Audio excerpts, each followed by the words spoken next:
Hello दोस्तों, मैं doctor Akhilesh Patel.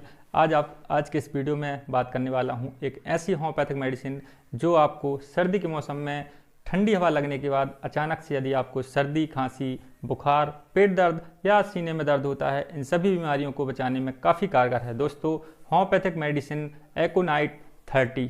दोस्तों, होम्योपैथिक मेडिसिन एकोनाइट 30 की दो बूंद आपको सुबह, दोपहर, शाम सीधे टंग में दिन में 3 बार लेना है। दोस्तों, इस मेडिसिन की यूज करने के बाद 2 से 3 दिन में ही आपकी सभी बीमारी ठंडी के मौसम में होने वाली ठीक हो जाएंगी। दोस्तों, यदि आपको ये वीडियो अच्छा लगा तो जल्दी से इस वीडियो को लाइक करें, और यदि आपने मेरे चैनल को सब्सक्राइब नहीं किया है तो जल्दी से चैनल को सब्सक्राइब करें ताकि आगे भी आपको ऐसे वीडियो मिलते रहें।